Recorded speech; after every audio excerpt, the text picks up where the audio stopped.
नमस्कार। UPSC prelims के previous year में आप सभी का हार्दिक स्वागत है। इस टेस्ट सीरीज में हमने 30 वर्षों का सवाल को शामिल किया है। इसमें 1990 से लेकर 2020 तक आए हुए जो भी प्रश्न है, यूपीएससी प्रीलिम्स एग्जामिनेशन में आए हुए प्रश्न हैं, उनको शामिल किया गया है। साथ ही साथ इनका जो आंसर है वो यूपीएससी के वेबसाइट पे जो अवेलेबल है आंसर की, उससे लिया गया है, ताकि इसमें गलती की संभावना ना के बराबर रहे। फिर भी कोई गलती हो तो आप इसे कमेंट बॉक्स में बताएं। तो आइए हम शुरुआत करते हैं। UPSC civil service pre examination में पहला जो पेपर है समान अध्ययन 1 का, जिसमें एक क्रमांक जो अनुक्रम है, जो ए बुकलेट है, उसकी ये प्रीवियस ईयर की क्वेश्चन को शामिल किया गया है और इस पे हम चर्चा करते हैं।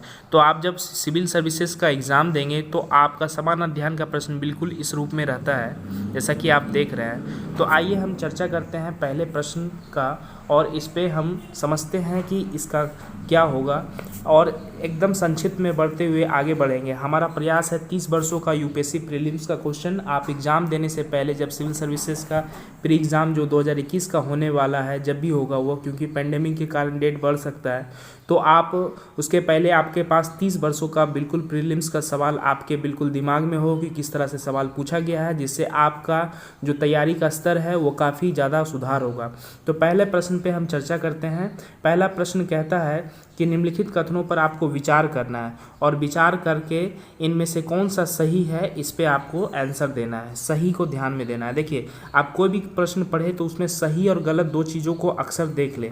सही या गलत आप जब देख लेंगे तो आप समझ में आपको आ जाएगा कि आपका जवाब सही में देना है या गलत में देना है। तो ये सारा स्टेटमेंट जो है, इसका सही आंसर आपको ढूंढना है।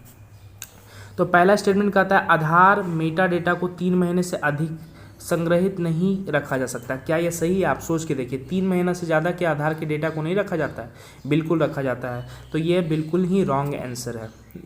पहला स्टेटमेंट इसका रॉन्ग है। दूसरा हम जब ध्यान देते हैं, दूसरा में कह रहा है कि राज्य निजी निगमों जो कॉरपोरेशन है से आधार डेटा को साझा करने के लिए कोई अनुबंध नहीं कर सकता।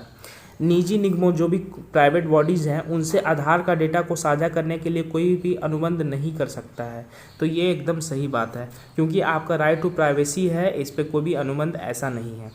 तीसरा है आधार बीमा उत्पादों को प्राप्त करने के लिए अनिवार्य है। क्या आप बीमा उत्पाद लेते हैं तो आधार कंपलसरी है? ये बिल्कुल ही गलत है, क्योंकि ऐसे व्यक्ति जिनके पास आधार नहीं है तो क्या वो बीमा नहीं ले सकते हैं? बिल्कुल ले सकते हैं। तो ऐसा कोई भी कंपलसरी नहीं किया गया है। तो आप जैसा कि आप देख लिए, पहला गलत हुआ, दूसरा सही हुआ और तीसरा गलत हुआ। चौथा हम देखते हैं, आधार भारत की संचित निधि से हित लाभ प्राप्त करने के लिए अनिवार्य है। बिल्कुल सही बात है। आप जो डायरेक्ट बेनिफिट जो देखते हैं, जो गरीबों को अभी पिछले साल पेंडेमिक में 500-500 रुपये का उपहार लोगों को आया था, जो भी उनके जनधन योजना के खाते में है, चाहे उसके पहले जो भी सरकार का सब्सिडी वगैरह है, गैस आप लेते हैं उसके सब्सिडी है, तो आधार लिंक होने पे वो आता है। तो पहला दूसरा सही है। तो इसका आंसर देखते हैं, ऐसा ऑप्शन देखेंगे जिसमें पहला, दूसरा और चौथा ऑप्शन जिसमें है वही इसका आंसर होगा। तो फर्स्ट क्वेश्चन का आंसर नंबर बी सही है। इसका आंसर बी सही है। तो फर्स्ट क्वेश्चन आपने समझा। आइए हम दूसरे क्वेश्चन की तरफ बढ़ते हैं। दूसरा क्वेश्चन क्या कहता है? तो दूसरा क्वेश्चन कहता है कि राज्यसभा की लोकसभा के समान शक्तियाँ किस क्षेत्र में है? कौन ऐसा क्षेत्र है जहाँ राज्यसभा और लोकसभा की समान शक्तियाँ हैं? तो इसका आंसर हो जाता है संविधान में संशोधन करने के विषय में। ये एक ऐसा विषय है जिसमें राज्यसभा और लोकसभा दोनों में ही समान शक्तियाँ निहित है। तो इसका आंसर हो जाता है दूसरा का भी बी। चलिए अगले प्रश्न की तरफ हम बढ़ते हैं। अगले प्रश्न की तरफ जब हम बढ़ेंगे तो देखते हैं अगला प्रश्न क्या कहता है। अगला प्रश्न क्या कहता है, ये इम्पोर्टेंट है, इसको हम थोड़ा सा चर्चा करते हैं। कह रहा है कि संसद सदस्य स्थानीय क्षेत्र विकास योजना, जो उनके लोकल क्षेत्र है उनका विकास योजना, MPLADS के अंतर्गत निधियों के संदर्भ में निम्नलिखित कथनों पर कौन सा सही है? आपको सही कथन इसमें ढूंढना है, कौन सा कथन इसका सही है। तो सबसे पहला कथन हम पढ़ते हैं। पहला कथन कहता है कि MPLADS निधियां टिकाऊ परिसंपत्तियां जैसे स्वास्थ्य, शिक्षा आदि की भौतिक आधारभूत संरचनाओं के निर्माण में ही प्रयुक्त हो सकती है। बिल्कुल सही जवाब है। ये ऐसे विषय हैं जिनमें इनका जो धन है उनका प्रयोग किया जा सकता है। तो पहला इसका ऑप्शन सही है। दूसरा देखते हैं, प्रत्येक संसद की निधि का एक निश्चित अंश जो है वो अनुसूचित जाति जनजाति जनसंख्या के लाभार्थियों पर प्रयुक्त होना चाहिए। ये भी बिल्कुल सही है, क्योंकि उनको अनुसूचित जाति जनजाति के लाभार्थी जो है उनमें प्रयुक्त होना चाहिए। तो पहला दूसरा हमने देखा कि ये बिल्कुल ही सही है। तीसरा हम देखते हैं, MPLADS निधियाँ वार्षिक आधार पर स्वीकृत की जाती है और अप्रयुक्त निधि को अगले वर्ष के लिए अग्रेणित नहीं किया जा सकता। ये बिल्कुल गलत है। ऐसा कोई भी प्रावधान नहीं है कि उसे आगे नहीं बढ़ाया जा सकता है, ये गलत है। आगे हम बढ़ते हैं चौथे नंबर ऑप्शन की तरफ। तो चौथा नंबर ऑप्शन कहता है कार्यान्वित हो रहे सभी राज्यों में कम से कम 10% कार्यों का जिला अधिकारी द्वारा प्रतिवर्ष निरीक्षण अनिवार्य है। ये बिल्कुल सही बात है। तो इसका ऑप्शन 1 सही है, 2 सही है और 4 सही है। तीसरा नंबर आपने गलत देखा, तो आप ऑप्शन ढूंढिए ये कौन सा ऑप्शन है। तो ऑप्शन इसका डी है, 1, 2 और 4 सही है। तो आपने देखा कि किस तरह से तीसरा प्रश्न का आंसर जो है वो डी है। तीसरा प्रश्न का आंसर इसका डी है। चलिए चौथे प्रश्न की तरफ हम बढ़ते हैं और चौथे प्रश्न को हम समझते हैं। चौथा प्रश्न कह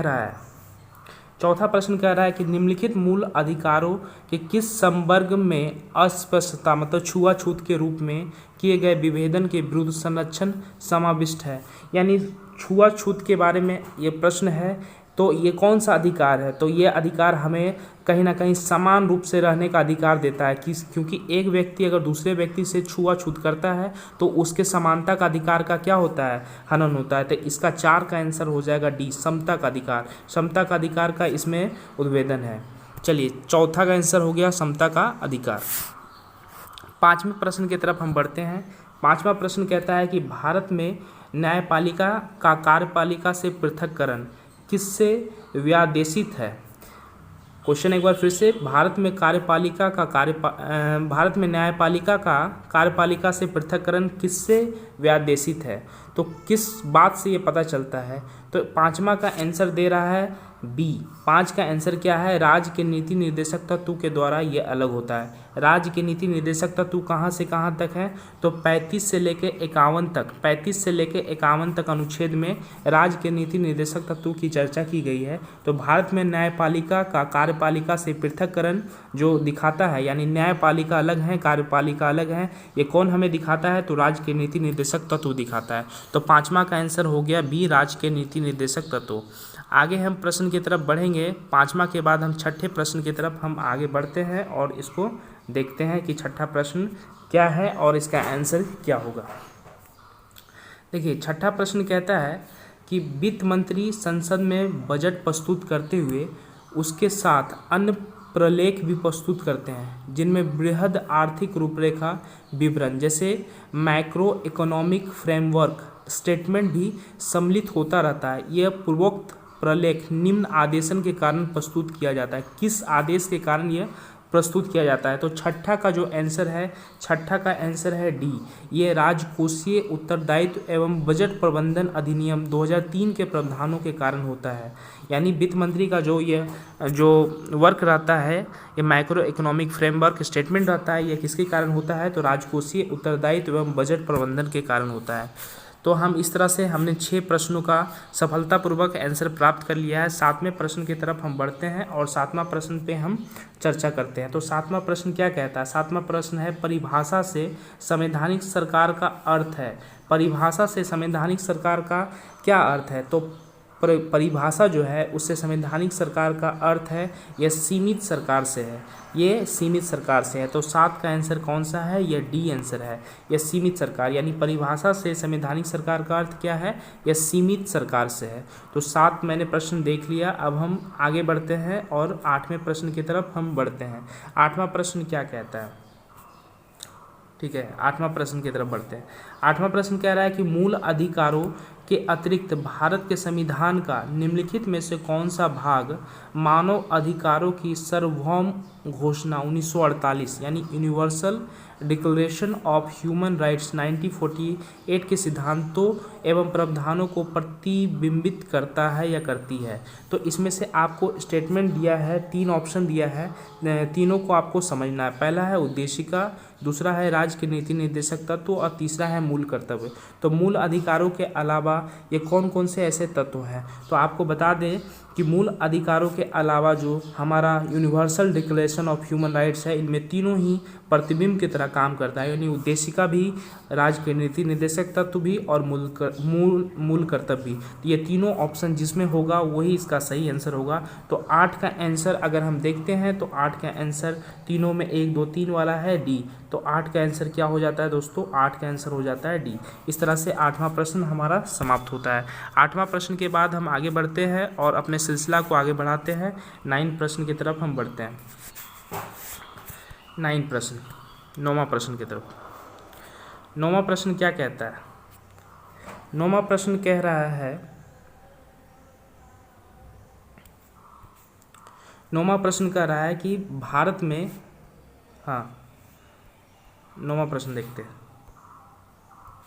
भारत में विधिक सेवा प्रदान करने वाले प्राधिकरण यानी लीगल सर्विस अथॉरिटी जो है, जो विधिक सेवा प्रदान करते हैं, निम्नलिखित में से किस प्रकार के नागरिकों को निःशुल्क विधिक सेवाएं प्रदान करते हैं?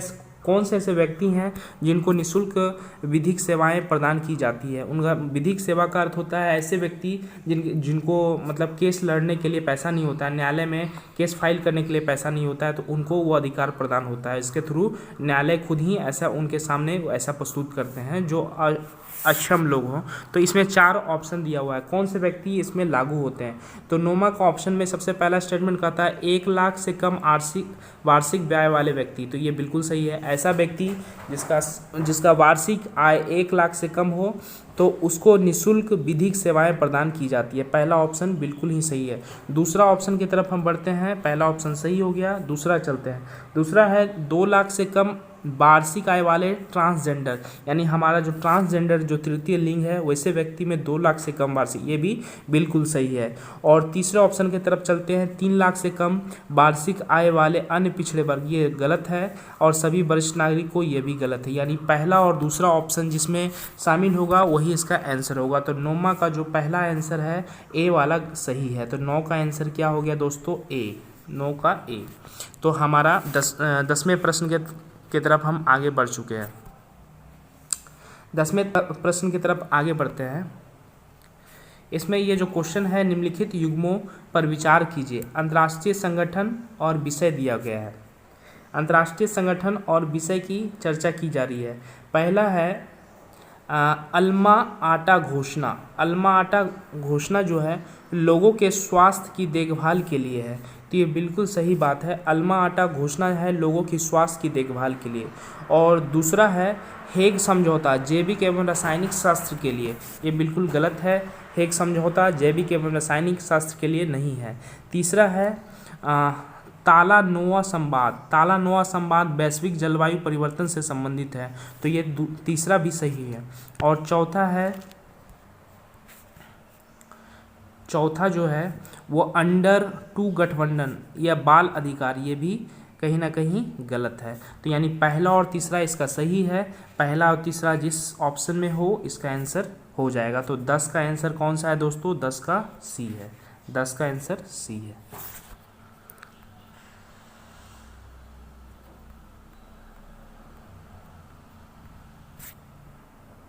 ग्यारहवें प्रश्न की तरफ हम बढ़ते हैं।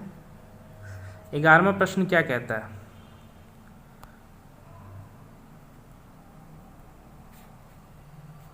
11वां प्रश्न कह रहा है कि संसदीय व्यवस्था वाली सरकार वो होती है, क्या होती है संसदीय व्यवस्था वाली सरकार? तो 11वां का आंसर है बी। सरकार संसद के प्रति उत्तरदायी होती है और उसके द्वारा हटाई जा सकती है। यानी संसदीय व्यवस्था वाली जो सरकार होगी वह संसद के प्रति उत्तरदायी होगी और संसद के द्वारा ही हटाई जा सकती है। तो इस तरह हमारा 11 प्रश्नों का ये सीरीज पहला पार्ट कंप्लीट होता है। आगे हम इसी तरह से सीरीज के रूप में लाने का कोशिश करेंगे।